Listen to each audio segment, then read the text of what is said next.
Hello दोस्तों, स्वागत है आपका ओनली एग्ज़ाम फोकस में। और देखिए अपना जो क्लास चल रहा था अर्थक्वेक वाला, उसी का आज पार्ट 3 है। इसमें लेकिन हम कई सारी चीज़ें जो मिला के आज पढ़ेंगे इस टॉपिक से जो जुड़ी हुई हैं, ठीक है, आपको जानना ज़रूरी है, तो उनको भी हम जानेंगे आज के इस लेक्चर में। तो जल्दी जल्दी सभी लोग जुड़ जाइए, फिर अपना हम क्लास है वो चालू करते हैं भाई। हाँ, और अर्णव आ गए भाई, प्रणाम अर्णव। बाकी लोगों को भी ग्रुप में बता दो भाई कि क्लास चालू हो गया है, ठीक है। बाकी लोगों को भी इन्फॉर्म कर दो कि क्लास चालू हो गया अपना। और देखो आज का लेक्चर बड़ा अच्छा होने वाला है, बड़ा अच्छा होने वाला है, क्योंकि मैंने आज के लेक्चर में कोशिश की है कि आपको ग्राफिक्स से ज़्यादा चीज़ें मैं समझाऊँ आपको, ठीक है। क्योंकि ग्राफिक्स से समझना क्या होता है, काफ़ी आसान होता है चीज़ें, है ना। हम इमेजिनेशन कर पाते हैं, उससे अच्छा भाई देख ही लो, है ना। तो देख के चीज़ें ज़्यादा लंबे समय तक हमारे अंदर रहती हैं भाई। और अनीस आ गए हैं, गुड इवनिंग अनीस। चलो भाई, तो सबसे पहले मैं कुछ चीज़ें आपको बताना चाहता हूँ, ठीक है। ये तो बाद में बताएंगे भाई आपको। हाँ, तो सबसे पहले एक मिनट,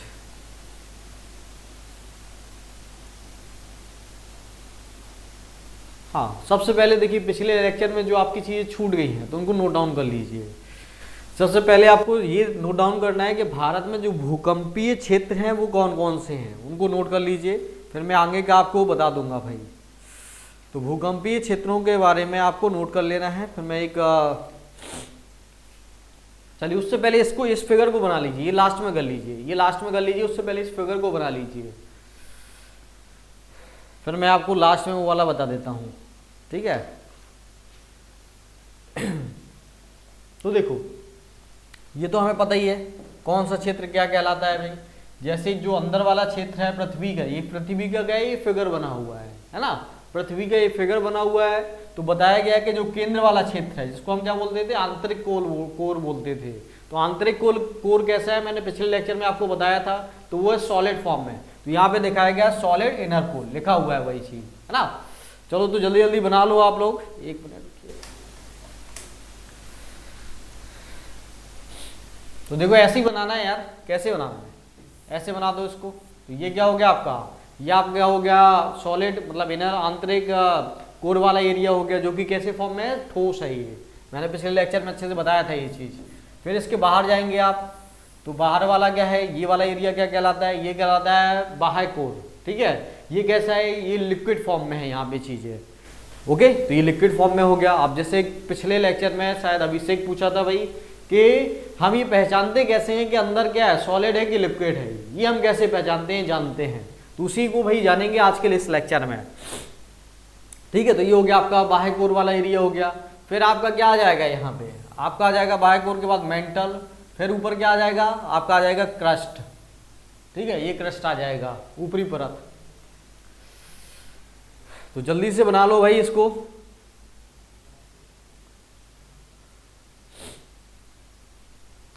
मान लो कोई भूकंप है, ऐसा हमें मानना है कि भाई जो एपी सेंटर है तो वो कहाँ पे है, ऊपर है जस्ट। हिंदी में क्या कहते हैं इस एपी सेंटर को, मैं पिछले लेक्चर में बता के रखा हूँ आप सभी को, कि आपका फोकस क्या होता है, अधिकेंद्र क्या होता है, ठीक है। तो इसको बोलते हैं अधिकेंद्र। तो लिख लो यहाँ पे, हिंदी में बोलते हैं अधिकेंद्र, अधिकेंद्र। इंग्लिश में क्या बोलते हैं, एपी सेंटर। भाई अभिषेक आ गए हैं, बड़ा नमस्कार कर रहे हैं बड़ा वाला। तो देखो इसी अधिकेंद्र से आप मानिए जो आपकी मैंने वेव्स बताई थी, प्राइमरी वेव्स, ठीक है, या इसे को क्या क्या कहते हैं, पी तरंग कहते हैं या प्राथमिक तरंग कहते हैं। फिर दूसरी तरंग को जैसे क्या होते हैं, एस वेव्स बोलते हैं या द्वितीयक तरंग बोलते हैं। फिर तीसरी कौन सी होती है आपकी, एल वेव्स, ओके। लेकिन देखो हमें यहाँ पे मतलब क्या है, यहाँ पे हमें मतलब है दो तरंगों से, पी तरंग और एस तरंग से, क्योंकि वो क्या है आपकी सरफेस में चलती है जो एल तरंग है, तो वहां पे वो यहाँ पे नहीं देख रहे हैं। आपकी जो दो तरंगे हैं, कौन कौन सी तरंगे हैं, आपकी पी तरंग और एस तरंग, उसका हम उपयोग करते हैं आंतरिक संरचना के बारे में जानकारी के लिए, कि हमें आंतरिक संरचना कैसी है हमारी, ये हम जानते हैं अपने पी तरंग और एस तरंग से। कैसे जानते हैं, क्योंकि आपको देखो एक चीज पता है, क्या पता है आपको, कि भाई जो हमारी आंतरिक जो आपकी प्राथमिक तरंग है तो वो कौन से माध्यम में चलती है, आपकी ठोस और द्रव दोनों में चल जाती है, वो फ्लो करती है। लेकिन जो आपकी एस तरंग है, जिसे हम द्वितीयक तरंग कहते हैं या सेकेंडरी वेव्स कहते हैं, तो वो सिर्फ और सिर्फ आपके ठोस माध्यम में चलती है, द्रव माध्यम में या तरल वाले क्षेत्र में वो क्या हो जाती है, विलुप्त हो जाती है। आपकी कौन सी वेव, एस वेव। ओके, तो इन्हीं तीन तरंगों के माध्यम, सॉरी दो तरंगों के माध्यम से हम क्या लगाते हैं, अपनी आंतरिक संरचना का पता लगाते हैं। तो जैसे अगर इस फिगर को आप गौर से देख रहे हो, ठीक है, इस फिगर को आप गौर से अगर देख रहे हैं तो यहां से देखिए दो वेव निकली है आपकी, कौन कौन सी, यहां से देखिए यहाँ पे लिखा हुआ है जो येलो कलर की है ये आपकी कौन सी है, पी वेव है, प्राथमिक तरंग है। और जो आपकी डार्क मतलब क्या कहेंगे, ये आपकी ब्लैक कलर से है, तो ये आपकी कौन सी वेव है, ये आपकी एस वेव है, या द्वितीयक तरंग है या सेकेंडरी वेव्स बोलते हैं इसको। ठीक है, मैं पिछले लेक्चर में अच्छे से बताया हूँ तीनों तरंगों के बारे में, यहाँ पे तो दो ही का उपयोग हो रहा है वैसे। ओके, तो ये तरंगें मान लीजिए यहाँ से निकल रही हैं भाई, तो ऐसी क्या ये ऑब्वियस सी बात है, ऐसे ये फैलेंगी, यहाँ पे भी फैलेंगी ये वेव्स। ठीक है, लेकिन जैसे ही ये बाह्य कोर वाले एरिया में आती हैं ये तरंगें, कौन से एरिया में आती हैं, आपका बाह्य कोर। ठीक है, आपका बाह्य कोर वाले एरिया में जैसे ये इन करती हैं, तो यहाँ पे आप एक चीज देख रहे होंगे, जो आपकी एस वेव है वो आपको नजर नहीं आ रही है। ठीक है, तो जो भी वेव एस वेव है यहाँ पे आने पे बाद क्या हो जाती है, विलुप्त हो जाती है, वो दिखाई नहीं देती, नजर नहीं आती है। अब जब यहाँ नहीं आ रही है तो ऑब्वियस सी बात है वो कहाँ भी नहीं जाएगी, आंतरिक भाग में भी नहीं जाएगी। ओके, कहाँ नहीं जा रही है वो, आंतरिक भाग में भी नहीं जा रही है। ठीक है, तो यहां से निकलेगी फाइनली फिर कौन सी वेव्स, तो इस पूरे एरिया में आपकी कौन सी वेव रहेंगी, सिर्फ प्राथमिक तरंगें रहेंगी या एस वेव रहेंगी इस पूरे एरिया में। ओके, इस वेव में क्या रहेंगी, सिर्फ और सिर्फ आपकी आंतरिक सॉरी मतलब प्राथमिक वेव्स रहेंगी या पी वेव्स रहेंगी। ओके, तो ये आप बना लिए कि नहीं, नोट किए कि नहीं किए। हरप्रीत आ गए भाई, सादर प्रणाम, प्रणाम भाई हरप्रीत। हाँ, पी एस और एल, तो जल्दी से नोट कर लिया इतना, ये बना लिया पहली चीज तो ये फिगर, बताओ जल्दी से।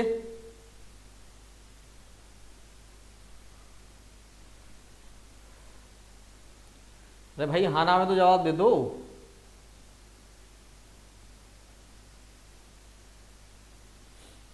अच्छा नहीं, तो बनाओ जल्दी से भाई, इसको जल्दी से बताओ।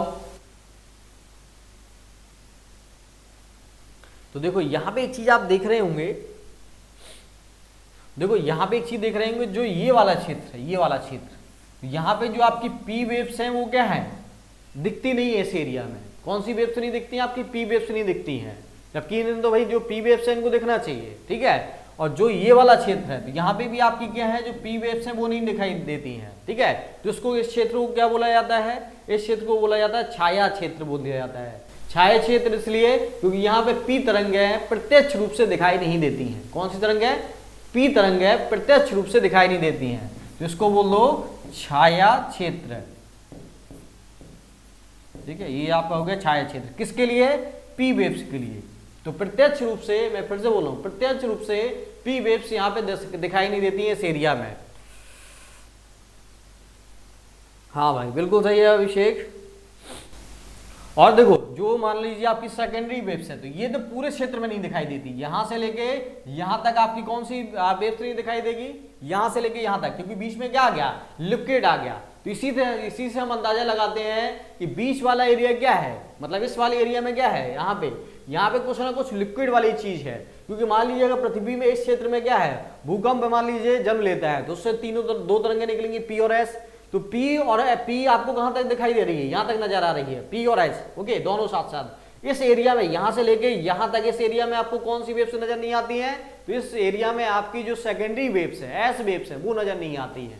तो इससे हमने अंदाजा लगाया कि जो बीच वाला क्षेत्र है यहाँ कहीं ना कहीं क्या है, लिक्विड है। ठीक है, तरल क्षेत्र भरा हुआ है, जिसके कारण से जो एस वेव है इस एरिया में क्या हो रही है, विलुप्त हो जा रही है। ओके, क्योंकि ये वेव तो देखो सतह पे आएंगी ही आएंगी, पृथ्वी पे, है ना, लेकिन इस एरिया पे नहीं आ रही थी, अर्थ के इस एरिया में नहीं आ रही थी। तो हमने अंदाजा लगाया बीच में कहीं ना कहीं क्या है, लिक्विड वाला एरिया है, लिक्विड क्षेत्र है। तो ऐसे हमने आंतरिक संरचना का पता लगाया भाई। ठीक है, क्लियर।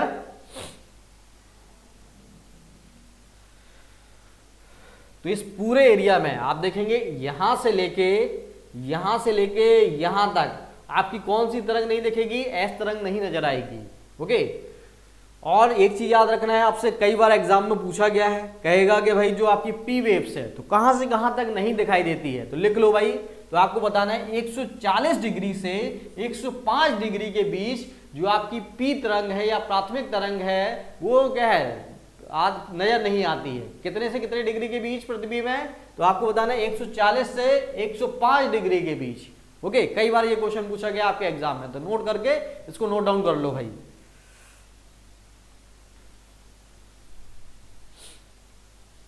नोट करके इसको नोट डाउन कर लो।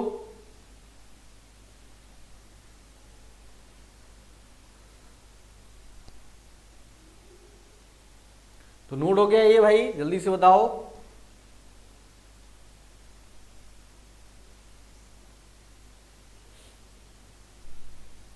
बाकी लोग भी बताएं नोट हो गया,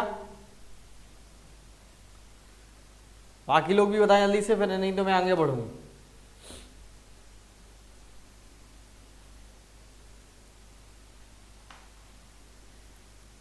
हाँ, तो मैं ये कह रहा हूं कि जो मतलब प्राथमिक तरंगें हैं तो वो 105 डिग्री से 140 डिग्री के बीच में क्या होती है, विलुप्त हो जाती हैं, प्रत्यक्ष रूप से नजर नहीं आती हैं। तो ये डिग्री का मान याद रखना है, कहां से कहां के बीच, 105 डिग्री से 100 कितना है भाई, 105 से आपका 140 डिग्री के बीच। ओके,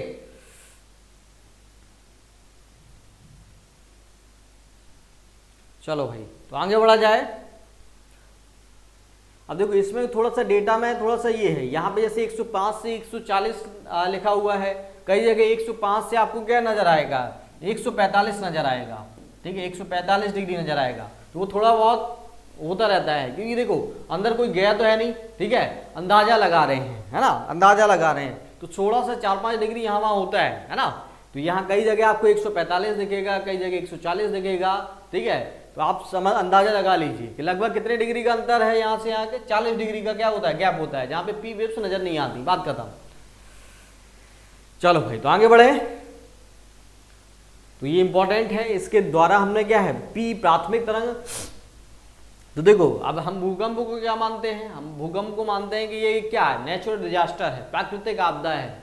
लेकिन भाई इसी प्राकृतिक आपदा से निकलने वाली जो प्राथमिक और द्वितीयक तरंगें हैं, इसके माध्यम से हम क्या पता लगाते हैं, इसके माध्यम से हम ये पता लगाते हैं कि पृथ्वी की आंतरिक संरचना कैसी है।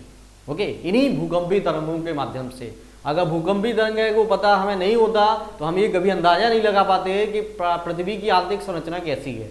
ओके, क्योंकि हम खोद तो नहीं सकते हैं भाई उसको, कि फिजिक्स में खोद देते हैं। जैसे कई लोगों का भाई पुराना वाला क्वेश्चन रहता है कि अगर मान लीजिए एक छेद हो जाए पृथ्वी में तो हम क्या लटकेंगे कि भाई नीचे गिर जाएंगे। तो भाई छेद तो करना ही मुश्किल है, सबसे बड़ी चीज। हाँ, बात खत्म हो गई भाई, बात खत्म हुई। अगले वाले में आते हैं। अब देखो भारत का जो आपका एरिया है, भारत का हमारा, तो भारत के पूरे एरिया को मतलब क्या 5 क्षेत्रों में बांटा गया है। कितने भागों में, 5 क्षेत्रों में बांटा गया है।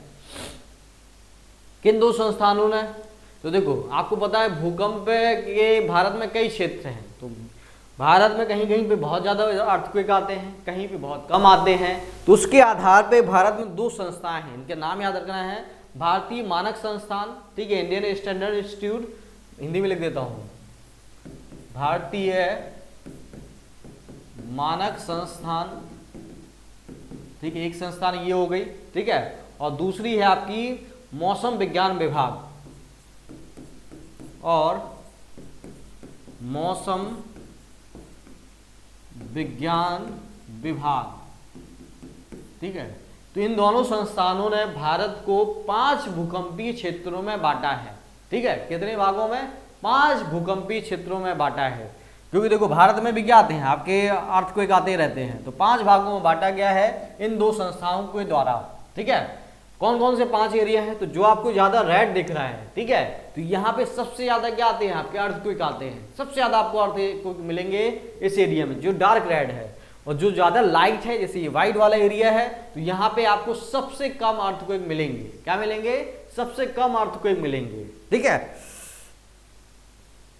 तो आप लिख लो भाई, मैं इन 5 क्षेत्रों के बारे में सीधे लिख देता हूँ। इन संस्थानों को याद रखना है, क्योंकि इन्होंने ये क्लासिफिकेशन दिया है भाई, इन संस्थानों ने।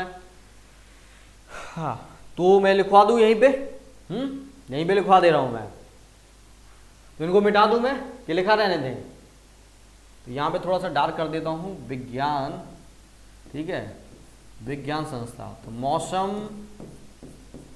मौसम विज्ञान विभाग, ठीक है, और भारतीय मानक संस्थान। तो नोट हो गया ये, बताओ जल्दी से।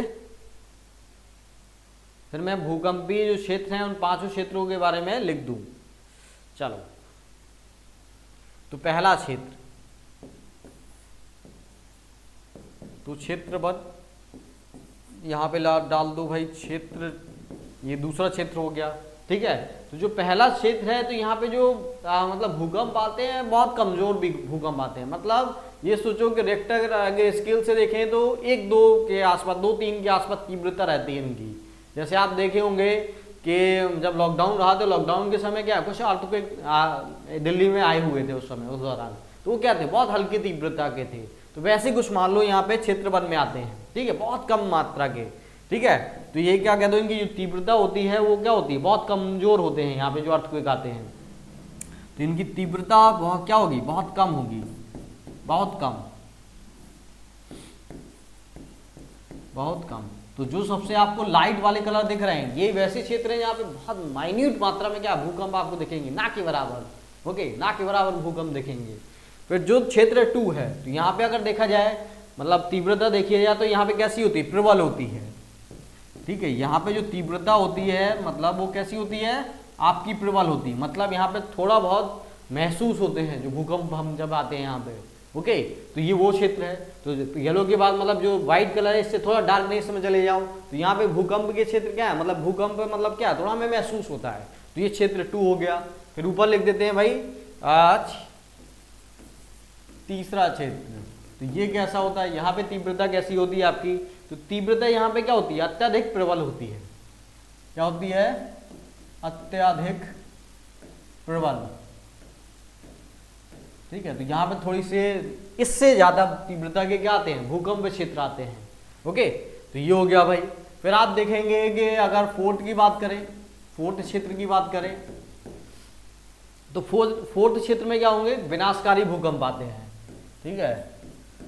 विनाशकारी आपको भूकंप नजर आएंगे क्षेत्र 4 में, ओके। और 5वां क्षेत्र सबसे मतलब क्या है, सबसे मतलब तीव्रता वहां ज्यादा होती है, सबसे ज्यादा अत्यधिक यहाँ पे भूकंप आते रहते हैं, ठीक है। क्षेत्र 5 में, क्षेत्र 5 में, तो यहाँ पे क्या कहेंगे, आपदाकारी, आपदाकारी ये क्षेत्र है। तो यहाँ जब भी भूकंप आते हैं तो ये यहाँ पे क्या ला देते हैं, आपदा ला देते हैं, ठीक है। तो जो सबसे आपको डार्क नजर एरिया आ रहा है, डार्क रेड है, तो हाईएस्ट ये क्या है, सिस्मिक जोन कहलाता है। यहाँ पे भूकंप आपको नॉर्मली मिलेंगे, और आ गए अगर भूकंप यहाँ पे, ठीक है, तो वो क्या कर देते हैं, तहस नहस कर देते हैं। जैसे आपने 2000 के आसपास, 2001-2 के आसपास आपने देखा होगा, भुज में भूकंप आया था। कहाँ पे भूकंप आया था, भुज में, गुजरात में। उस समय वहाँ पे सीएम कौन थे भाई, तो ये क्या थे, एक क्या नाम, कोई पटेल करके थे वहाँ पे सीएम, ठीक है, गुजरात के। तो भूकंप आया तो वो आपदा से क्या है भाई, उस समय एनडीए की गवर्नमेंट थी वहाँ पे, भुज मतलब गुजरात राज्य में।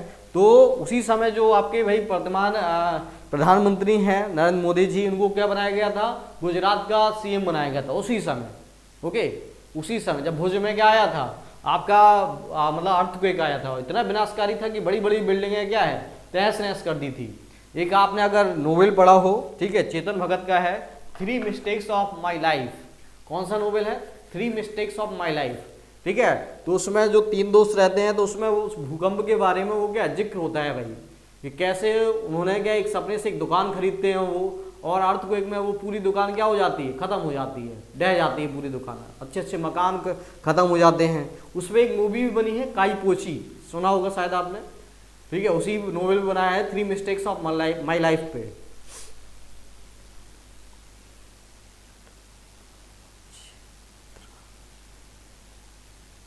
हाँ क्षेत्र हैं भाई, क्षेत्र हैं, ये अलग अलग क्या है, क्षेत्र हैं। क्षेत्र को इंग्लिश में क्या कह देते हैं, जॉन बोल देते हैं, ठीक है। तो यहाँ पे 2 से हुआ है, लेकिन मैंने आपको क्या है, एक वैसा भी क्षेत्र बता दिया जहाँ पे बहुत माइन्यूट आते हैं, जो हमें महसूस ही नहीं होते हैं, ओके। आते तो हैं तो लेकिन हमें महसूस नहीं होते हैं, इसलिए यहाँ से क्या है, क्षेत्र 2 से यहाँ पे चालू किया गया है। तो अगर आपसे क्वेश्चन पूछे कि भारत को कितने भूकंपीय क्षेत्रों में बांटा गया है, तो आपका आंसर होना चाहिए 5, ठीक है। और बाकी सभी के बारे में मैं बता ही दिया हूं। तो जो जितने ज्यादा क्षेत्र में है, 5वें नंबर पे है, तो वहां सबसे ज्यादा तीव्रता के भूकंप आते हैं, भारत में। तो आप देखेंगे भारत में कि एक तो ये गुजरात का ये वाला रीजन हो गया जहाँ पे सबसे ज़्यादा तीव्रता के भूकंप आएंगे, और दूसरा क्षेत्र क्या हो गया भाई, तो एक तो ये वाला हो गया एरिया, और दूसरा है आपका हिमालय क्षेत्र। हिमालय क्षेत्र क्यों है हिमालय क्षेत्र भाई, तो हिमालय क्षेत्र में और थोड़ा बहुत अंदर अंदर में भी कहीं कहीं पे, ओके, तो यहाँ पे तीव्रता काफ़ी ज़्यादा आगे भूकंप आते हैं। तो अब हिमालय क्षेत्र में क्यों है, देखो हिमालय क्षेत्र है ना वो भूकंप के लिहाज से सबसे ज़्यादा सुवेद्य है।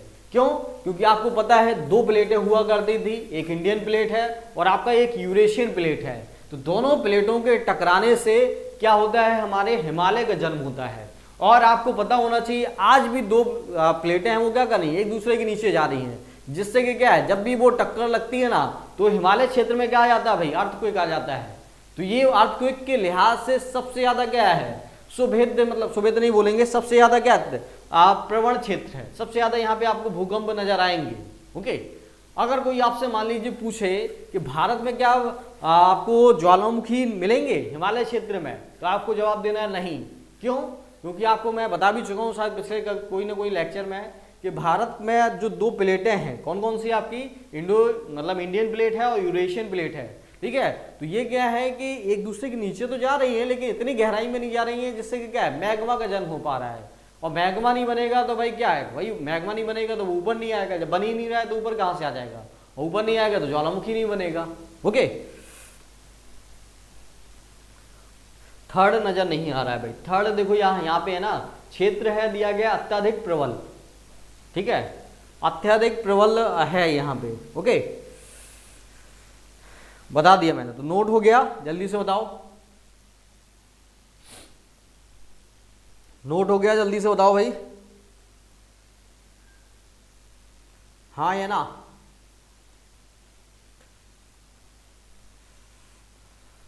तो आप थोड़ा सा ये तस्वीर देखो, ये मैं दिखाना चाहता हूँ तुम्हें, ये समझ गए तो इतना समझोगे। हाँ, ये वाली तस्वीर देखो, देखो ये इंडियन प्लेट है और ये क्या यूरेशियन प्लेट है। तो देखो इंडियन प्लेट कैसे है, यहाँ पे टकरा रही है, हाँ इंडियन प्लेट कैसे टकरा रही है देखो। तो अब ये देखो बिल्कुल गहराई में नहीं जा रही है, ये उथली हुई है, जिसके कारण क्या हो रहा है कि यहाँ पे ज्वालामुखी नहीं हो पा रहे हैं, जन्म ले पा रहे हैं। पहले था यहाँ पे ज्वालामुखी, देखो पहले यहाँ पे एक जो और पतली सी प्लेट थी वो क्या थी, नीचे जा रही थी, जिसके कारण से यहाँ पे क्या मैग्मा का निर्माण हो रहा था। लेकिन आप देख रहे होंगे पहले एक पतली प्लेट थी तो यहाँ से मैग्मा बन के ऊपर क्या ज्वालामुखी फट रहे थे। ओके, ट्रांस हिमालय जब निर्माण हुआ था। ओके, लेकिन जैसे ही ये हिमालय भाई मतलब ये यूरेशियन प्लेट मतलब सॉरी इंडियन प्लेट जब इससे टकराई तो ये वाली भी उसने क्या है चीज कट कर दी, जिसके कारण क्या है वो गहराई में न जाके क्या है हल्की होने के कारण ऊपर ही ऊपर क्या है जा रही है। देख रहे होंगे आप ऊपर ही ऊपर जा रही है। तो यहाँ पे क्या हो गया, बलित पर्वत का निर्माण हो गया। तो इसी को इंग्लिश में क्या बोलते हैं, फोल्डिंग माउंटेन्स बोलते हैं। तो भारत में कौन सा आपको माउंटेन्स मिलेंगे, हिमालय किस प्रकार के उदाहरण है, तो बलित पर्वत के उदाहरण है। ठीक है, बलित पर्वत कैसे होते हैं आप देख ही रहे होंगे, ऐसे ऐसे होते हैं। ओके, क्यों, क्योंकि यहाँ से एक फोर्स लग रही है, एक यहाँ से फोर्स लग रही है। तो मान लीजिए बीच में कपड़ा हो, अगर कपड़ा में आप दोनों तरफ से फोर्स लगाएं तो कैसे बन जाएगा, कुछ ऐसे ही नजर आएगा। तो इसी को क्या बोलते हैं, फोल्डिंग माउंटेन्स या बलित पर्वत बोलते हैं। ठीक है, क्लियर ये कॉन्सेप्ट कि भारत में ज्वालामुखी क्यों नहीं आते हैं। चलो भाई, अब ये समझ गए तो अब कुछ मैं आपको बताना चाहता हूँ दूसरी चीज है। अब पहले सबसे पहले आओ यहाँ पे, सॉरी सबसे पहले आओ ये लिखो सबसे पहले। अब आप कहेंगे भाई ये तो अच्छा भाई देखकर मजा आ गया ना भाई, बढ़िया। अब सबसे पहले देखो हमें क्या करना है, अब हमें समझना है दूसरी चीज़ें, बड़ी इंपॉर्टेंट है ये चीज़, बड़ी इंपॉर्टेंट है। तो एक बना लो, देखो यहाँ पे लिख देता हूँ मैं, यहाँ पे एक छोटा सा मैं फिगर बना देता हूँ, फिर बाकी में मैं नजर लिख दूंगा। अब कई लोग कह रहे होंगे ये तो सर इंग्लिश में है पूरा, ये कैसे हम नोट करेंगे। तो भाई हिंदी के लिए मैं हूँ ना, ठीक है मैं हूँ। चलो, तो सबसे पहले भूपटल पर परिवर्तन लाने वाली शक्तियाँ। ओके, तो लिख लो यहाँ पे, भूपटल पर परिवर्तन लाने वाली शक्तियां। ठीक है, देखो ज्योग्राफी जो सब्जेक्ट है आपका वो क्या है, गोल है भाई। जैसे ज्योग्राफी नाम है ना, तो वो कहता है भूगोल। तो पहले तो कहते हैं ना जो गोल है तो भूगोल, बिल्कुल रियल में है।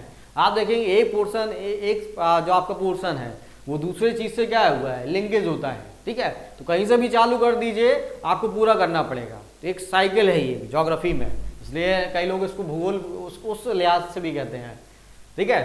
तो भूपटल पर परिवर्तन लाने वाली शक्तियां, भूपटल मतलब जो हमारी सरफेस है, तो इसमें कहीं कहीं क्या आपको नजर आ रहे होंगे, कहीं कहीं पे आपके पठार बन गए हैं, कहीं पे आपके पर्वत बन गए हैं, कहीं आप समुद्र के अंदर ट्रेंच देखेंगे, जैसे मैरियाना ट्रेंच है। ट्रेंच मतलब क्या होता है, गड्ढा होता है, ठीक है। तो या फिर आप देखते होंगे कि समुद्र के अंदर कई जगह क्या हो गए, पर्वत बन गए हैं, इतनी ऊंचे ऊंचे पर्वत हैं कि वो क्या है, हमारा हिमालय माउंट एवरेस्ट से भी ऊंचे ऊंचे हैं समुद्र के अंदर। तो ये कैसे बनी है ये संरचना, तो इसके लिए क्या है, कुछ बल काम करते हैं, कुछ फोर्सेस काम करती हैं, तो उनके बारे में हम पढ़ रहे हैं। तो इसको उनको क्या कहते हैं हम, भूपटल पर परिवर्तन लाने वाली शक्तियां, पावर्स कौन सी हैं, ओके, या फोर्सेस कौन सी हैं।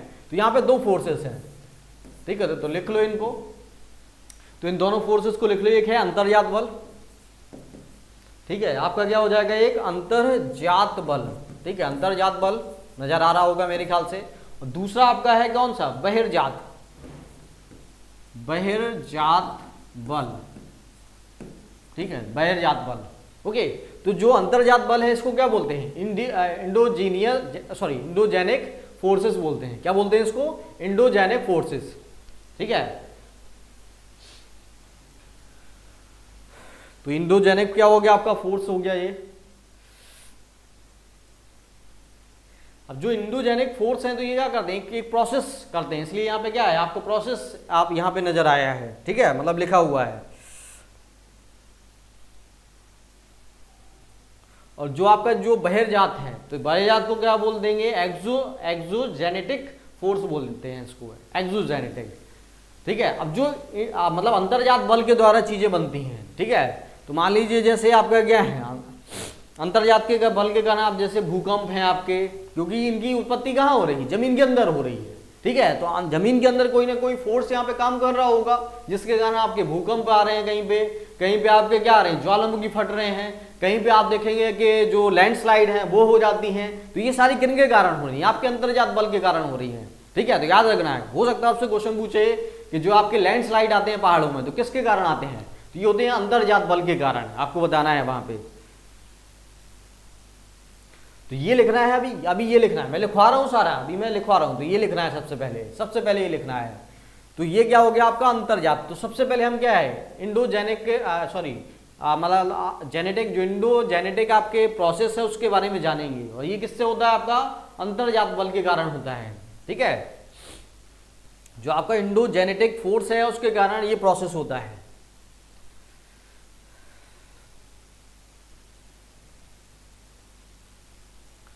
चलो भाई, तो इतना नोट हो गया होगा मेरे ख्याल से। आप और भी एक चीज सुनते होंगे, जैसे आप रिफ्ट वैली के बारे में सुनते होंगे, है ना।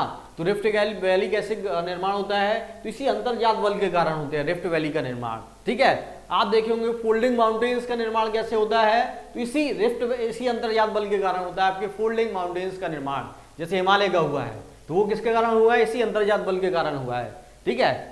बाकी मैं और चीजें आपको बताऊंगा। चलो, तो ये नोट कर लिया है, तो अब मैं इसको मिटा देता हूं। अब इसमें देखो, सबसे पहले हम पढ़ेंगे इसके बारे में, ये यहीं पे लिखा हुआ है, तो यहाँ पे लिख लो, यहाँ प्रोसेस लिखा है तो इसको फोर्स ही लिख लो यहाँ पे, अंतर्जात बल,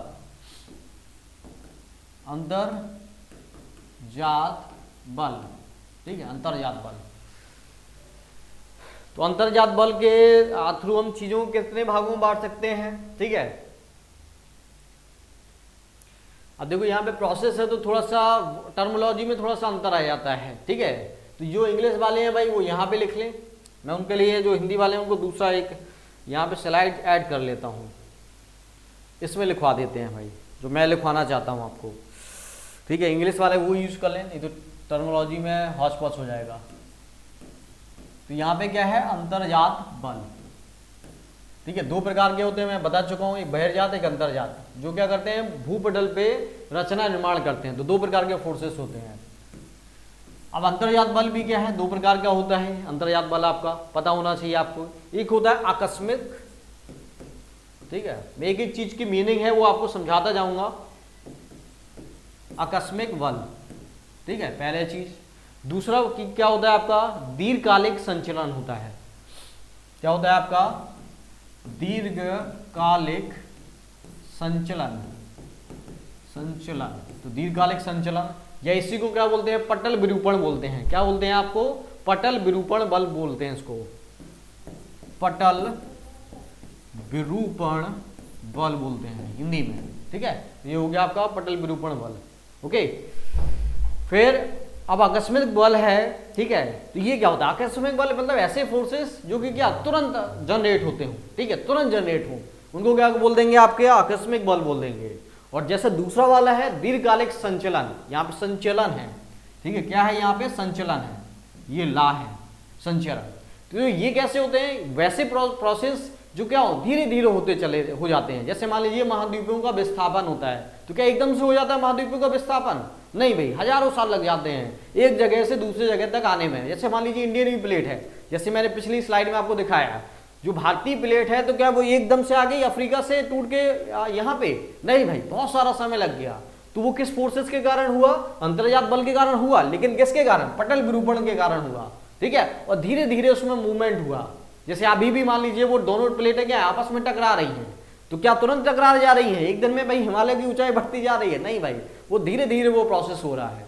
फिर दूसरा है आपका आकस्मिक बल। तो आकस्मिक बल क्या होते हैं, इसके कारण क्या होता है, आपके जो तुरंत चीजों में क्या है, चेंजेस लाएं। जैसे इसके कारण क्या होते हैं, आपके भूकंप आते हैं इस बल के कारण। ठीक है, क्योंकि इसका प्रभाव आपको तुरंत नजर आता है। भूकंप हो गया आपका ज्वालामुखी हो गया। ठीक है, ज्वालामुखी हो गया, और आपका क्या हो गया, लैंडस्लाइड हो गया। लैंडस्लाइड मतलब भूस्खलन हो गया, भूस्खलन। ठीक है, तो भूस्खलन हो गया आपका। तो ये किसके कारण होता है, आकस्मिक बल के कारण होता है ये चीज। ओके, अब आते हैं दीर्घकालिक संचलन, जो धीरे धीरे प्रोसेस होते हैं, या इसी को क्या बोलते हैं, पटल विरूपण बल बोलते हैं। इसके कारण जो प्रोसेस या जो परिवर्तन आते हैं सरफेस पे, भूपटल पे, तो वो क्या होते हैं। इसको दो भागों में बांटा गया है। एक तो बोला गया महाद्वीपीय निर्माणकारी बल, इसको दो भागों में फर्दर बांटा गया है। एक को क्या बोलते हैं आपका, एक को बोलते हैं आपका महाद्वीपीय निर्माणकारी बल, महाद्वीप निर्माणकारी बल, पहली चीज। ठीक है, दूसरा क्या है इसका, दूसरा इसका है भाई आपका पर्वत निर्माणकारी बल। ठीक है, तो दूसरा है एक एक का देखिए मीनिंग में आपको समझाता जाऊंगा। पर्वत निर्माणकारी बल, तो दूसरा ये हो गया। ओके, कितना नोट हो गया बताओ जल्दी से। अब देखो महाद्वीपीय निर्माणकारी बल, जिससे क्या होगा भाई, महाद्वीपों का निर्माण होगा, और क्या होगा, महाद्वीपों की चीजें कोई बदलाव होगा। और जो दूसरा है मान लो पर्वत निर्माणकारी बल, तो इससे क्या होगा भाई, पर्वतों का निर्माण होगा, है ना। जैसे आपके फोल्डिंग माउंटेन्स हैं, तो या बलित पर्वत है, वो किससे बनेंगे, इसी बल के कारण बनेंगे, पर्वत निर्माणकारी बल से। तो आपसे क्वेश्चन पूछेगा कि जो बलित पर्वत है वो किस प्रकार किससे निर्मित होते हैं, तो या तो आपको बताना है, ऑप्शन में होगा पर्वत निर्माणकारी बल, तो आपको ये लगाना है। या मान लीजिए आपसे बोलेगा पटल विरूपण बल, तब भी सही है। या आपसे बोलेगा अंतर्जात बल, तब भी सही है। ठीक है, अगर मान लीजिए आपसे बोले महाद्वीपीय निर्माणकारी बल, तो गलत हो जाएगा। या आपसे बोले आकस्मिक बल, तब गलत हो जाएगा। ठीक है, ये कैसे क्वेश्चन बनते हैं वो मैं बता रहा हूं आपको। बड़ी अच्छी चीजें होती हैं ये, आपको बड़े ठीक है, बड़ी अच्छी चीजें हैं, लेते जाइए भाई, ज्ञान अर्जित करते रहिए ये चीजें। एक मिनट, चलो अगली स्लाइड ले लेंगे, कोई बात नहीं। मैं सोच रहा था ये एडजस्ट हो जाती है वैसे। स्नैप, चलो कोई बात नहीं, मैं लिख दूंगा। तो नोट हो गया, बताओ जल्दी से। देखो ये तो इतना ही है, ये तो इतना ही। अब इनके नीचे कुछ और भी सब हेडिंग है, तो इसको मैं नंबर क्या डाल देता हूँ, इसको नंबर मैं डाल देता हूँ 1 और इसको 2। तो मैं 1 के नीचे अब वहां पे लिखने वाला हूँ अगली स्लाइड में। ठीक है, तो आगे की स्लाइड में मैं लिखना चालू कर रहा हूँ। तो यहाँ पे क्या है, 1 है और यहाँ पे आपका 2 है। अब इसके नीचे मैं लिखूंगा, तो उसी के नीचे आपको लिखना है। ठीक है, उसी के नीचे आपको लिखना चालू करना है। तो जो आपका क्या है, महाद्वीप निर्माणकारी बल है, जिसको फर्दर दो भागों में बांटा गया है। दो भागों में बांटा गया है। तो पहला चीज क्या है, पहला आपका ऊपरी मुखी बल, क्या कहते हैं उसको, ऊपरी मुखी बल। और दूसरा चीज क्या है इसका है अधोमुखी बल, अधोमुखी बल। आपका क्या हो जाएगा दूसरी चीज, अधोमुखी बल। तो ये इसको दो भागों में फर्दर ये बढ़ गए। फिर आपका जो पर्वत निर्माणकारी बल है, तो ये इसको दो भागों में बांटा गया है। एक आपका क्या है, तनाव है, तनाव है। दूसरा क्या है, संपीड़न है। संपीड़न मतलब समझते होंगे किसी चीज को क्या होता है, दबाना। संपीड़न मतलब दबाना, और तनाव मतलब खींचना, ठीक है। संपीड़न मतलब दबाना और तनाव मतलब खींचना। मेरे ख्याल से सभी को पता होगा ये चीज, नहीं है तो पूछते जाना है। तो तनाव देखो, तनाव के कारण है इसी बल का जो मैंने आपको बताया, पर्वत निर्माणकारी बल। तो इसमें दो प्रकार की चीजें होती हैं, एक तो तनाव किया जाएगा, सॉरी ये संपीड़ित किया जाएगा या खींचा जाएगा, तनाव किया जाएगा। तो इसके द्वारा क्या है, अलग अलग चीजों का निर्माण होता है। तो मान लीजिए अगर तनाव यूज हो रहा है, तनाव मूलक बल लग रहा है भाई, तो इसके कारण क्या होगा, तीन संरचनाएं बनेंगी आपकी। कौन कौन सी, मैं तीनों के नाम बता देता हूं यहाँ पे। तो एक का आपका भ्रंशन होगा, जब तनाव होगा तो क्या होगा, आपका भ्रंशन होगा, भ्रंश बनेंगी, रिफ्ट वैली बनेंगी, ठीक है। तो यहाँ आपका क्या होगा, भ्रंशन होगा।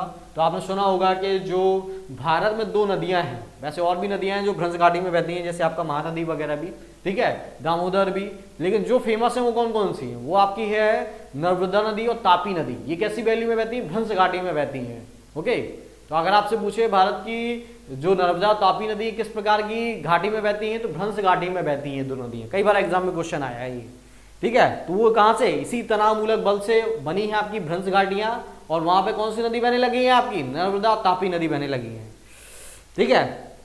फिर आगे वो बोलते हैं, इसको बोलते हैं चटकन, ठीक है। मान लीजिए क्रैकिंग आ जाए अर्थ सरफेस पे, ओके, मान लीजिए दो दूर तरफ जा रहे हैं, अभी मैं सबको समझा दूंगा, एक एक को समझा दूंगा। तो मान लीजिए ऊपर एक क्या फोर्स काम कर रहा है, तो दो प्लेटें क्या हो जाएंगी, एक दूसरे से दूर जाएंगी, तो नीचे क्या हो जाएगा, चटकन, क्रैकिंग आ जाएगी ऊपर, ओके, क्रैकिंग आ जाएगी। या इसको क्या कह देते हैं हम, दरार भी बोल देते हैं, दरार। तो ये दरार हो जाएगा, रा होगा, रा लास्ट में, तो दरार हो गया, ओके। फिर आए संपीड़न। तो संपीड़न को भाई फर्दर कुछ चीजों में बांटा गया है, कौन कौन सा। तो संपीड़न के कारण आपके क्या होते हैं, एक मिनट, यहाँ पे दो ही भाग में बांटिए इसको दो भागों में ही बांटिए। एक तो आपको क्या हो जाएगा, आपका हो जाएगा बलित पर्वत, ठीक है, या बलन हो जाएगा, ये आपका बलन हो गया। और ये आपका क्या हो गया, समवलन हो गया, समवलन। तो जो संपीड़नकारी फोर्स होते हैं, इनके किस प्रकार की संरचना होती है, वलन की या समवलन की, ओके। तो देखो इनमें अंतर नहीं है, कि इनमें अंतर है, ये एक भाई ये क्या होते हैं, प्रोसेस होते हैं। सबसे पहले जैसे क्रैकिंग आती है, ठीक है, दरार, फिर चटकन होता है, थोड़ी सी और गहरी खाई जैसी संरचना नजर आती है, फिर और भ्रंश घाटी जैसी नजर आती है, ठीक है, भ्रंशन हो जाता है, और बड़ी संरचना बन जाती है, उसको भ्रंश बोल देंगे हम। फिर उसी में नदियां बहने लगती हैं। तो ये है क्या, एक जैसी चीजें हैं जो किसके कारण हो रही है, तनाव मूलक बल के कारण ये संरचनाएं बन रही हैं, ठीक है। वैसे इनमें भी है, संपीड़न के कारण ये संरचनाएं बन रही हैं, क्योंकि इनसे क्या बन रहे हैं, पहाड़ों का निर्माण हो रहा है। अब संपीड़न या मतलब सॉरी तनाव के कारण कौन से भाई पर्वत बन रहे हैं, तो वो मैं अब आगे बता रहा हूँ। देखो बड़ा अच्छा सब्जेक्ट है ज्योग्राफी, बहुत अच्छा सब्जेक्ट है, मजा आ जाता है इसको पढ़ के, ठीक है। बहुत सारी चीजें ऐसी जानने को आपको मिलती हैं कि जो हम सिर्फ सोचते हैं, कल्पनाएं होते हैं, हम क्या उन तक हमारा दिमाग ही नहीं पहुंचता है। लेकिन ज्योग्राफी पढ़ने के साथ मजा आ जाता है चीजों में। अब कई लोग इन टॉपिकों को समझते हैं कि ये क्या है, ऐसे ही टॉपिक हैं। क्यों, क्योंकि जब ये टीचर आपको बताता है तो वो इनके बारे में जानकारी अंदर देता ही नहीं है ना। वो सिर्फ क्या करेगा, चीजों को नोट करवा देगा, बता देगा ये है, बस कुछ नहीं। तो बच्चों को बड़े कन्फ्यूजन रहता है इस टॉपिक में। लेकिन मेरा मानना ये है कि बड़े आसान टॉपिक हैं ये, अगर चीज़ों को आप क्या है फिगर से समझा के आपके सामने प्रस्तुत किए जाएं। क्योंकि वहाँ पे बच्चा के साथ एक प्रॉब्लम हो जाती है, वो इमेजिनेशन नहीं कर पाता है चीज़ों का। और जब इमेजिनेशन नहीं कर पाएगा तो वो क्या कहेगा, भाई समझ में ही नहीं आ रहा है हमारे, वो समझ में नहीं आ रहा है तो वो क्या कहेगा, ये टॉपिक क्या है, कठिन है, ठीक है। तो नोट हो गया भाई सभी का, बताओ जल्दी से, फिर आगे बढ़ा जाए। चलो भाई नोट हो गया तो फिर आओ भाई अब आगे। अब देखो, अब जो ये वाला प्रोसेस है, ये वाला तनाव मूलक बल के कारण, तो इसके कारण क्या भ्रंश घाटी बनती हैं, इससे कुछ और संरचनाएं बनती हैं। 4 संरचनाओं के बारे में आपको पता होना चाहिए, कौन कौन, वो मैं आप बता रहा हूँ यहाँ पे।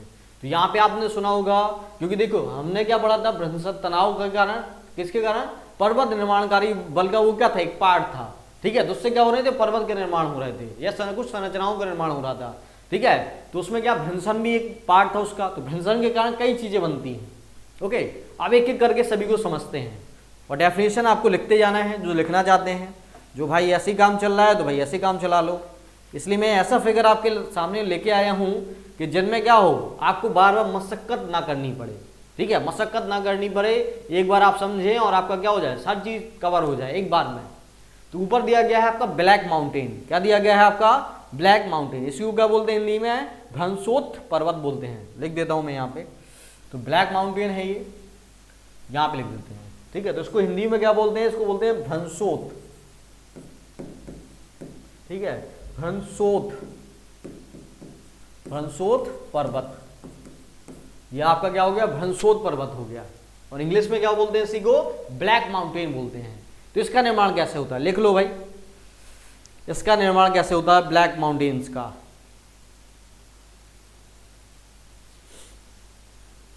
तो लिख लो, जब दो भ्रंशों के बीच का भाग यथावत रहे एवं किनारे के भाग नीचे धंस जाए तो ऊंचे उठे भाग को क्या कहते हैं, हम ब्लैक माउंटेन बोलते हैं। तो यहाँ पे देखो, जो ये वाला हिस्सा है और ये वाला हिस्सा है, तो ये क्या हो गया, नीचे धंस गया। तो ऊपर वाला बीच वाला हिस्सा में कैसे नजर आने लगेगा, एक पर्वत नुमा नजर आने लगेगा। तो इसी को हम क्या बोलते हैं, ब्लैक माउंटेन बोलते हैं, या हिंदी में क्या कहते हैं, भ्रंशोत्थ पर्वत बोलते हैं इसको। तो लिख लिए इसके डेफिनेशन, मैंने समझा भी दिया।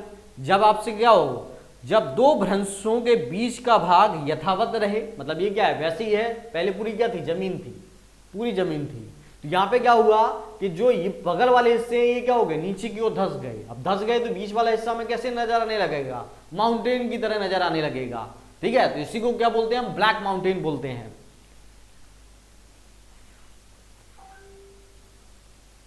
हाँ, तो फिर से मैंने रिपीट कर दिया भाई अर्णव, फिर से मैंने बोल दिया है,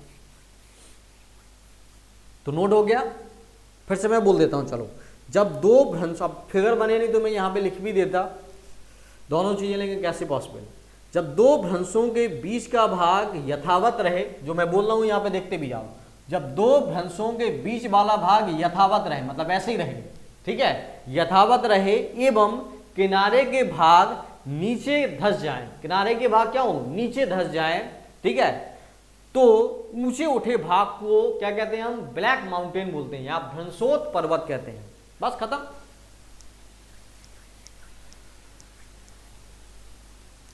अगर आपसे देखिए इसके जैसे मान लीजिए उदाहरण पूछे, तो आपको यूरोप में एक सुने होंगे ब्लैक फॉरेस्ट का नाम सुने होंगे, ठीक है, एक ब्लैक फॉरेस्ट का नाम सुने होंगे, तो वो इसके क्या है, उदाहरण है। तो लिख लो यहाँ पे, जैसे यूरोप का आपको पूछा जाए तो ब्लैक फॉरेस्ट, ब्लैक पर्वत, ब्लैक पर्वत बोल दो इसको, ठीक है, या ब्लैक फॉरेस्ट पर्वत बोल दो, एक ही चीज है,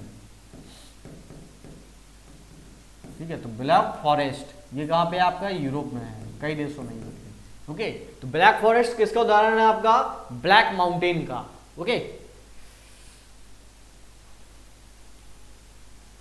अब अगला वाला बताऊं मैं। अब देखिए ये टर्मिनोलॉजी आप सारे सुने होंगे, जैसे आप सुने होंगे रिफ्ट वैली का नाम सुने होंगे मेरे ख्याल से, है ना। इसको हिंदी में क्या कहते हैं, भ्रंश घाटी कहते हैं, लिख देता हूं मैं यहाँ पे, इसको हिंदी में क्या कहते हैं, भ्रंश घाटी। तो आज सारी चीजों का मीनिंग एक एक कर देंगे अलग अलग। तो ये क्या बोलते हैं, आपको भ्रंश घाटी बोलते हैं। भ्रंश घाटी की डेफिनेशन क्या है, ठीक है। तो भ्रंश घाटी वही कहती है कि जब दो समानांतर भ्रंशों का मध्यवर्ती भाग नीचे धंस जाए, तो मान लो क्या यहाँ पे पूरी जमीन थी, पहले पूरी यहाँ पे जमीन थी, तो बीच वाला भाग क्या हो गया, नीचे धंस गया। तो इसको क्या बोलते हैं, इस प्रकार से जो संरचना का निर्माण होता है उसको हम क्या बोलते हैं, भ्रंश घाटी बोलते हैं या रिफ्ट वैली बोलते हैं। नोट हुआ, बताओ जल्दी से।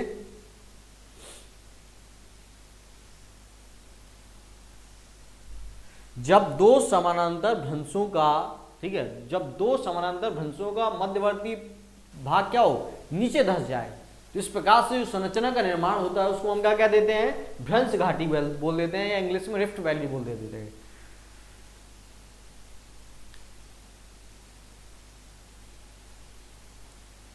इतना तो समय नहीं लगना चाहिए भाई, चलो मैं ही लिख देता हूं भ्रंश घाटी का मीनिंग।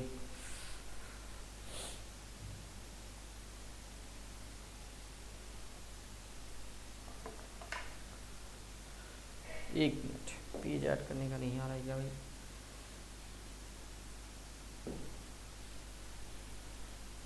नहीं भाई, पेज ऐड का ऑप्शन ही नहीं आ रहा आज। चलो कोई बात नहीं, लिख लो यार। लिख लो ऐसे ही, ऐसे ही लिख लो इसका डेफिनेशन। इसका उदाहरण क्या है भाई? अगर आपसे पूछा जाए भ्रंश घाटी का, तो भ्रंश घाटी का, हाँ एक और याद रखना है, भ्रंश घाटी का एक नाम और भी है, इसको क्या बोला जाता है? ग्राबेन भी बोलते हैं, ठीक है। इसको क्या बोलते हैं? ग्राबेन, या ग्राबेन भी बोल दो। तो ये इसका क्या है? अन्य नाम है। कई जगह आपको भ्रंश घाटी या रिफ्ट वैली नजर नहीं आएगा लिखा हुआ, ठीक है, आपको क्या आएगा? ग्राबेन में आएगा। तो समझ जाना है वो किसके लिए बोला जा रहा है, इसके लिए बोला जा रहा है। तो जैसे मान लो, देखो यहाँ पे क्या बन गई, अब घाटी क्यों है? क्योंकि बीच में क्या है? उठी हुई संरचना, यहाँ पे भी उठी हुई संरचना है, तो नीचे क्या हो जाएगा? गड्ढा हो गया। अब इसी गड्ढे में क्या, नदियां बहने लगती हैं। तो जैसे आपको नजर आएंगी, भारत में कौन सी नदियां हैं? जैसे आपका क्या है? नर्मदा नदी है, तापी नदी है। तो इसी प्रकार की रिफ्ट वैली में क्या कर रही है? बह रही है भाई। हो गया भाई, चलो भाई, हो गया तो अच्छी बात है।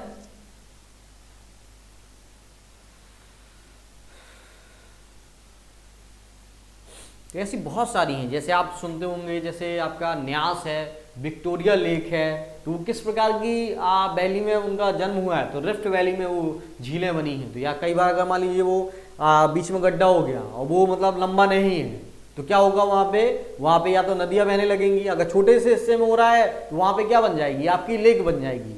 जैसे आप सुनते होंगे अफ्रीका में क्या है? विक्टोरिया लेक है ना, जहाँ से नील नदी का उद्गम होता है, विक्टोरिया लेक से। समझ में आया होगा? तो वो कैसी है? रिफ्ट वैली में वो बह रही है, मतलब रिफ्ट वैली में वो लेक बनी हुई है, विक्टोरिया लेक। तो आगे बढ़े, बताओ जल्दी से।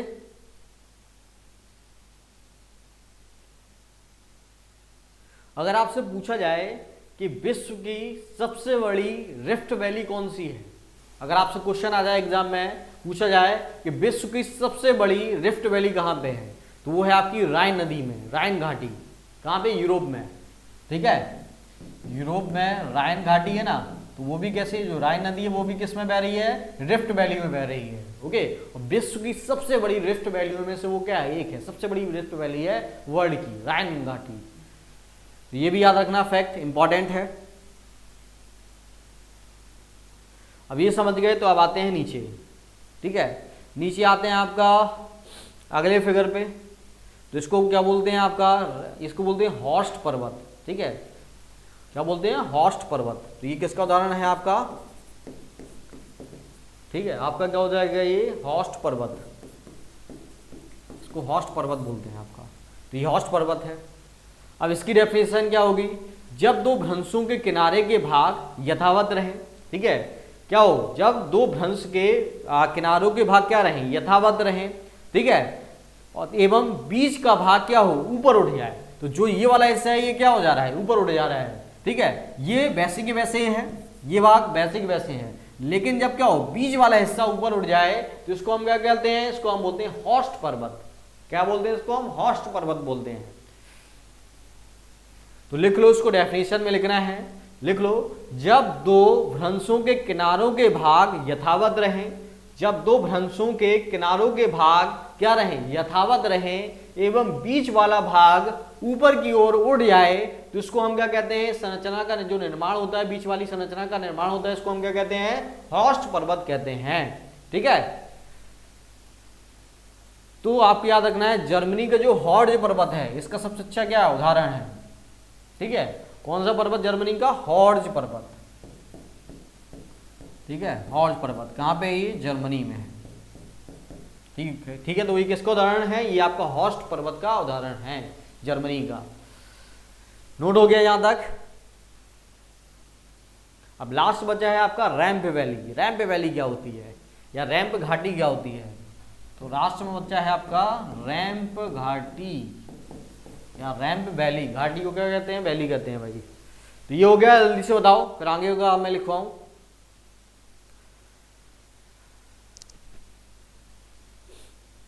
देखो आज मैंने क्या किया है, मैंने देखो मैंने समय देके क्या कर लिए हैं, आपके फिगर मैंने पे काम कर लिया है, ताकि आप समझ अच्छे से पाए चीज़ों में। लेकिन आपका काम बढ़ गया है, क्योंकि आपको ज़्यादा लिखना पड़ रहा होगा, फिगर भी बना रहे होंगे। फिगर जरूर बनाइए, जो भी लिख रहे हैं फिगर जरूर बनाइए जैसे ही बने हैं, तीरों का मूवमेंट रखिए और पढ़ने के बाद ये सोचिए कि 24 घंटे के अंदर इसको क्या एक बार रिवाइज भी करना है इन सारी चीज़ों को, तो ये दिमाग में स्थायी हो जाएंगी।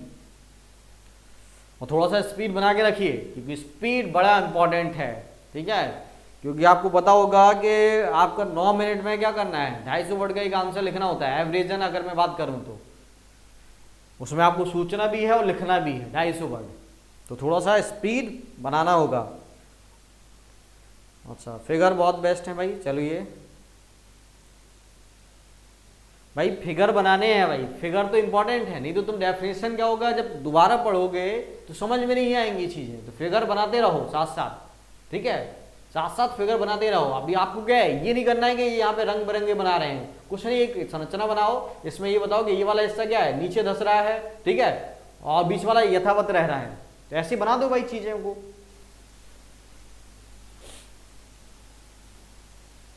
चलो तो अगला जब बताएं रैंप वैली क्या होती है।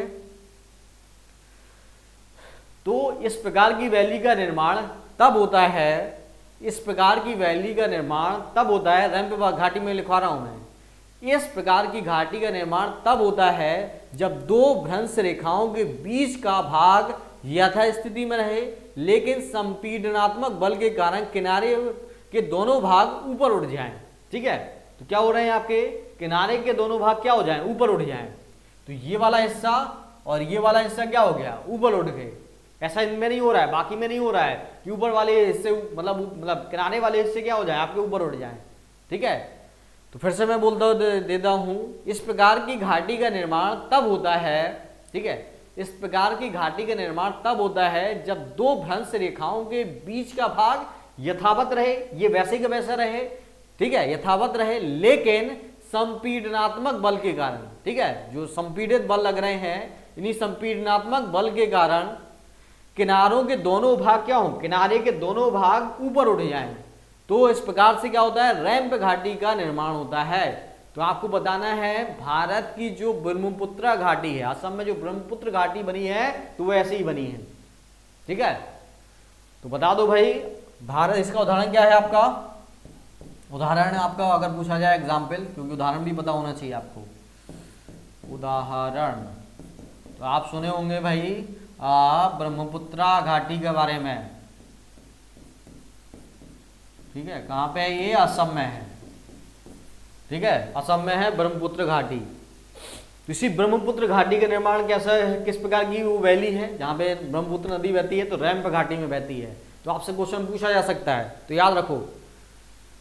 चलो फिर से बोल देते हैं, इस प्रकार की घाटी का निर्माण तब होता है जब दो भ्रंश रेखाओं, देखो आप लोग एक चीज अभी पता क्या कर रहे हैं, बार बार इसलिए पूछ रहे हैं क्योंकि आप मेरे कॉन्सेप्ट को नहीं समझ रहे हैं। देखो जब आप एग्जाम में लिखेंगे ना तब अच्छे से लिख पाएंगे जब आप क्या है, कॉन्सेप्ट आपके क्लियर होंगे। कॉन्सेप्ट आपकी क्लियर है तो मुझे डिक्टेट कराने की भी आवश्यकता नहीं है, वो तो मैं आप बोलते जा रहा हूँ, ठीक है, तो आप लिखते जा रहे हैं। एक बार अगर समझ गए तो लिख तो लेंगे ही भाई, ठीक है। मान लीजिए किसी का नाम आपके दिमाग में चढ़ गया, तो अगर आपसे बोला जाए लिखने के लिए तो लिख लेंगे, है ना। तो समझना इंपॉर्टेंट है, अच्छे से समझिए, लिख तो आप लेंगे ही, कॉन्सेप्ट समझिए। फिर से मैं बोल देता हूँ, मैं बोलता हूँ इस प्रकार की घाटी का निर्माण तब होता है जब दो भ्रंश रेखाओं के बीच वाला भाग यथावत रहे, मतलब जो ये वाला हिस्सा है ये क्या है, उसी लेवल पे है, ठीक है, यथावत रहे, लेकिन संपीडनात्मक बलों के कारण किनारे वाले भागों का में क्या हो जाता है, उत्थान हो जाता है, ऊपर की ओर उड़ जाते हैं। इससे क्या होता है, आपका रैंप वैली का निर्माण होता है। अब देखिए मुझसे जितनी बार पूछेंगे मैं अलग अलग लैंग्वेज में आपको लिखवाऊंगा, क्योंकि देखो मैं रटता नहीं, मैं यहाँ पे रट के नहीं आपको बता रहा हूँ सारी चीजें, मैं कॉन्सेप्ट से आपको समझा रहा हूँ। तो जितने बार मुझसे मेरे क्या आपसे डेफिनेशन पूछेंगे तो अलग अलग टाइप की डेफिनेशन निकलेगी, क्योंकि ये कॉन्सेप्ट मैंने आपको समझाया है, रटाया नहीं है कि मैं आपको वही वही चीज बार बार डिक्टेट करा दूँ। समझ रहे ना मैं मेरी चीज में क्या कहना चाहता हूँ। आप जितनी बार मुझसे पूछेंगे अलग अलग डेफिनेशन निकलेगी मेरे मुंह से, ठीक है, क्योंकि मुझे पता है कि इससे कोई फर्क नहीं पड़ता है, डिपेंड करता है कि आप समझ गए तो आप लिख देंगे, लिखेंगे तो आपको नंबर मिलेंगे। वहां पे एग्जामिनर ये नहीं देखता है कि बुक में क्या होता है जैसी डेफिनेशन लिखी वैसे ही आपको लिखना है, नहीं, वो कहता है कि आपने कुछ नया किया कि नहीं किया, भाई रटा रटाया तो नहीं आपने टाप दिया वहां पे, समझ रहे हैं ना। वो बुक की लैंग्वेज अलग समझ में आती है, तो वो मैं आपको बनाना नहीं चाहता भाई। चलो भाई, तो इसलिए मुझसे जितनी बार पूछेंगे उतनी बार बताऊंगा अलग अलग तरीके से। तो मैं यहाँ पे बताना चाह रहा था जैसे ब्रह्मपुत्र घाटी, तो आप देखते होंगे ब्रह्मपुत्र घाटी में ये एक तरफ क्या है, नॉर्थ में क्या है आपका हिमालय है, और साउथ में क्या है आपका मान लीजिए जो प्रायद्वीपीय पठार है वो है भाई, और बीच में क्या बन गई है आपकी असम में ब्रह्मपुत्र घाटी बन गई है। तो समझ में आया ना कि वो क्या हो, पठारी क्षेत्र ऊपर उठ गया और ऊपर हिमालय क्षेत्र ऊपर उठ ही रहा है, तो दोनों क्षेत्र क्या हो रहे हैं, उठ रहे हैं, और बीच में क्या बन गई आपकी ब्रह्मपुत्र घाटी बन गई है। ठीक है, तो क्लियर है यहां तक। तो ये 4 कॉन्सेप्ट हैं, बहुत बार आपने देखे होंगे, नाम सुने होंगे, लेकिन समझा मैंने आज दिया है। भ्रंश घाटी की तो सुना ही सुना होगा। तो क्लियर है। देखो भाई, चीजों को पचाना भी है ना, चीजों को समझने के बाद क्या है, पचाना भी है आपको। वह जो अपनी क्लास होती है इतनी ज़्यादा कॉन्सेप्ट आपको बता देता हूँ बढ़िया फिगर के माध्यम से कि आपको यहाँ पे लोड ना लेना पड़े। मैं सोचता हूँ आप डेफिनेशन खुद बनाएं अपनी तरफ से, क्योंकि वही काम आएगा, क्योंकि फाइनल एग्जाम में क्या करना है आपको, लिखना है अपनी तरफ से, और जब समझेंगे अच्छे से तो लिख तो देंगे ही, है ना, समझ गए तो लिख तो देंगे ही। हाँ, ये कई बार मिले होंगे यार, कई बार मिले होंगे, तो दोनों मैं समझा रहा हूँ आपको। ठीक है, यूपीएससी के लिए भी बता रहा हूँ चीज़ें और बाकी एग्जाम के लिए भी बता रहा हूँ।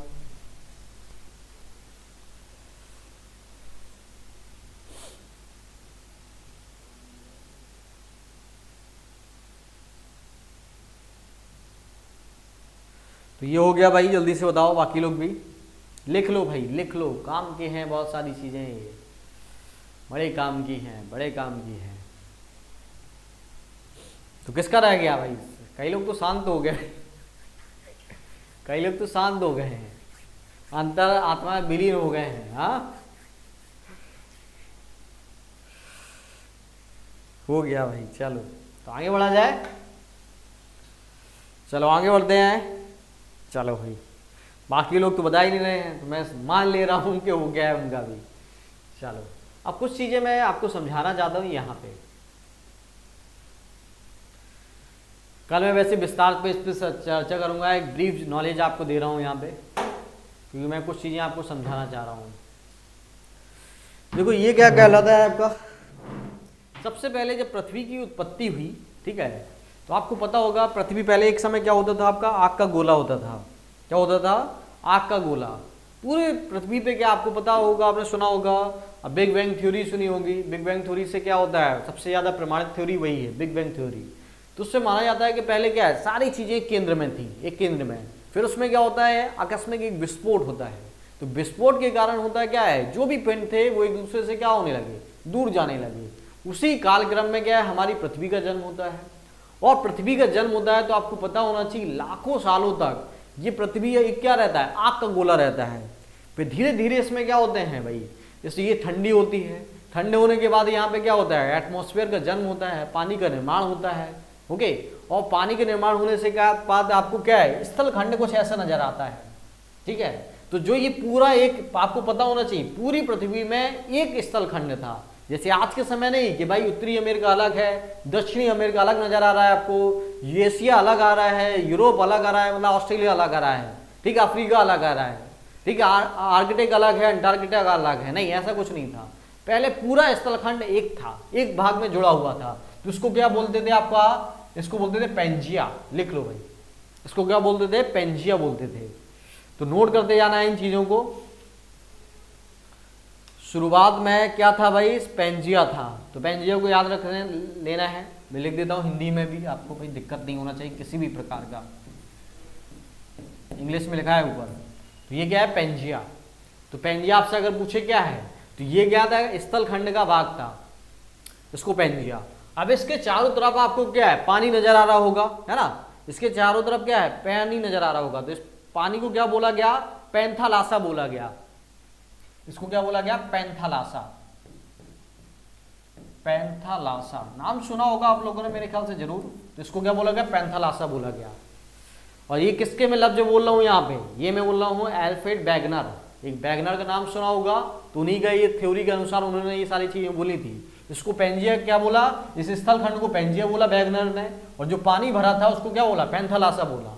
ठीक है, फिर उन्होंने कहा फर्दर कि जो ये पेंजिया था ये दो भागों में बट गया, ठीक है, दो भागों में टूट गया, ठीक है। तो पेंजिया पहले ऐसा था, फिर ये दो भागों में बट गया, ऊपर वाले हिस्से में और नीचे वाले हिस्से में। ऊपर वाले को क्या कहते थे भाई, इसको बोलते थे अंगारा लैंड कह देते थे भाई, ऊपर वाले को क्या बोलते थे, अंगारा लैंड। लिख देता हूं यहाँ पे अंगारा लैंड।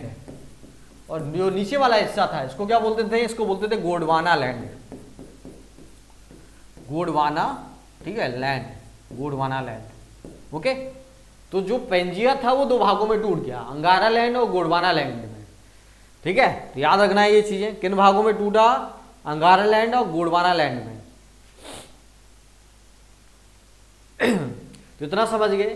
फिर आपको पता होना चाहिए जो अंगारा लैंड था ये फर्दर तीन भागों में टूटा। कौन कौन से आपको नजर आ रहे होंगे, जैसे आपके वर्तमान में आप देखेंगे क्या है, एक तो आपका उत्तरी अमेरिका है, तो अंगारा लैंड तीन भागों में टूटा। एक तो आपका उत्तरी अमेरिका, ठीक है, कालांतर में समय के साथ साथ। और फिर आपका क्या हो जाएगा, यूरोप, ठीक है, और आपका क्या हो जाएगा, एशिया, ठीक है, एशिया।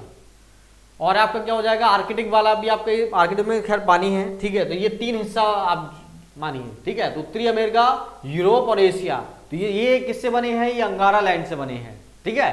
फिर आपका जो गोंडवाना लैंड था, तो गोंडवाना लैंड भाई किन से अलग होके क्या क्या बने, तो आपका दक्षिण अमेरिका, जैसे दिख भी रहा होगा यहाँ पे, ये अफ्रीका और ये आपका ऑस्ट्रेलिया और भारत भी, ठीक है।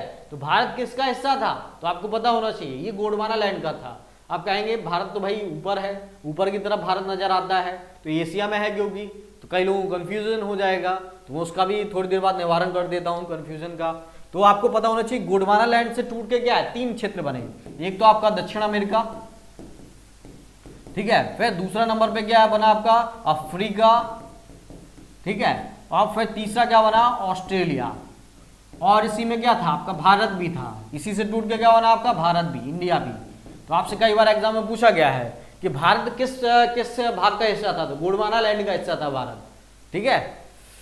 और देखिए कुछ समय बाद मैं कोशिश करूंगा कि भाई आपकी जो ऐप है ओनली एग्जाम फोकस का, तो उसमें ज्योग्राफी का क्या है पूरा क्विज आपके लिए टॉपिक वाइज वहां पे क्रिएट किया जाए, ठीक है, ताकि आप चीज़ों को समझ पाएं और जो समझें उसका आंसर वहां पे टेस्ट कर पाएं, अपनी नॉलेज का आंसर देके।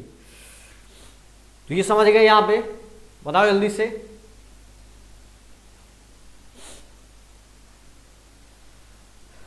समझ गए भाई, जल्दी से बताओ।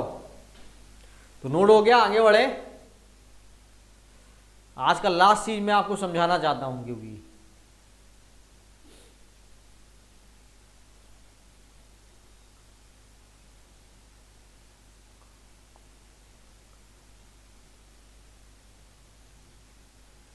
देखिए भाई ये फिगर वाइज कैसे मैं भी दूं अब, ठीक है। देखिए आपको लिखना तो क्या हिंदी में है, ठीक है, तो यहीं से नोट कर लीजिए भाई।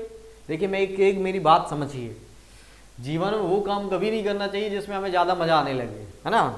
तो कुछ थोड़ा कहाँ तो वो कष्ट दीजिए, अपने नोट्स खुद बनाइए, ठीक है। जो यहाँ पे लिखवा रहा हूँ मैं, तो वो प्रॉपर नोट करिए। अभी नहीं है, वीडियो डल जाए फिर आप देख लीजिए, चीज़ों को नोट करिए, लेकिन नोट्स अपने खुद रखिए बने हुए, वो आपको ज़्यादा बेनिफिट देगा।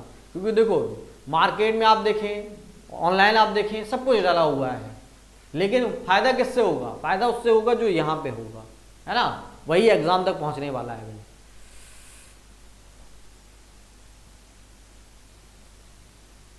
अच्छा देखो यार, देखो इसके लिए क्या करना है तुम्हें, मान लो ग्राफ है तो बनाइए आराम से, मैं रुका हुआ हूँ, आराम से बनाइए। ये तो मैंने क्या अपना काम आसान किया है यहाँ पे फिगर आपके लिए लाने से, और आपका क्या है चीज़ों को अच्छा कर दिया है मैंने, ताकि आपको दिमाग ना लगाना पड़े और तुरंत चीज़ें समझ जाएं।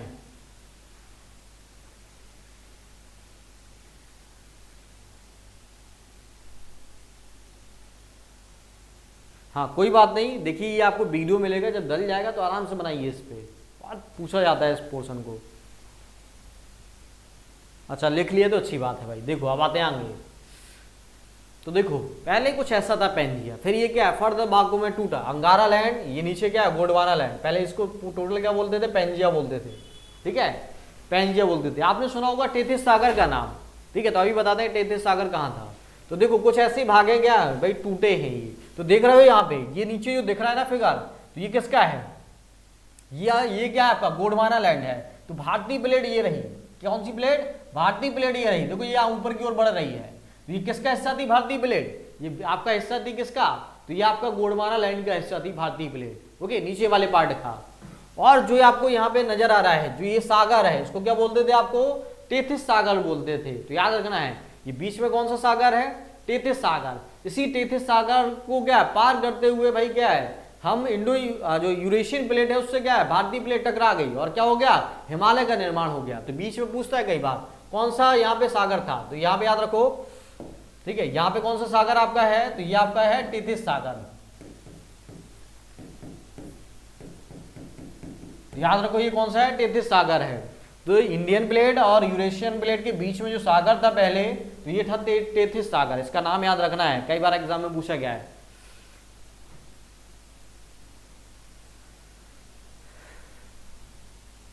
ठीक है, अच्छा चलो भाई, तो क्लास को यहीं पे समाप्ति देते हैं आज की क्लास को हम। बाकी कल और शानदार क्लास बनाएंगे इसी को। ओके, तो आज के लेक्चर को हम यहीं पे समाप्त करते हैं। और देखो मैंने कोशिश की है फिगर एनिमेशन जो भी लगाने हैं उससे आपकी ज्योग्राफी में जो समझ है वो अच्छी आपको विकसित की जाए, ताकि कुछ भी पूछा जाए तो कुछ भी बाहर ना जाए, है ना। मेरे तरफ से ये है कि जो आपको समझाऊं तो कॉन्सेप्ट के साथ समझाऊं, ऐसा नहीं कि ऊपरी ऊपरी चीजें समझा दूं। थोड़ा सा मेहनत जरूर लगती है चीजों को करने में, थोड़ा नहीं बहुत लगती है, लेकिन आपके लिए वो बहुत अच्छी चीजें हैं, है ना। तो फिर मिलते हैं भाई नेक्स्ट क्लास में। सभी को गुड नाइट, शुभ रात्रि भाई। Okay, good night, good night, मिलते हैं कल। और एक चीज और भी है भाई, देखो चीजें अगर अच्छी लगती हैं तो अपने IAS कोर्स से बहुत सारे बच्चों को आप जोड़िए, क्योंकि देखिए अपन क्वालिटी में कभी कॉम्प्रोमाइज नहीं कर रहे हैं। जो भी कॉन्सेप्ट आपको समझा रहे हैं वो बिल्कुल बेसिक लैंग्वेज में, मतलब आसान भाषा में और कॉन्सेप्ट के तहत, ठीक है। जो हाँ एनिमेशन पॉसिबल है वो आपको समझाए जा रहे हैं।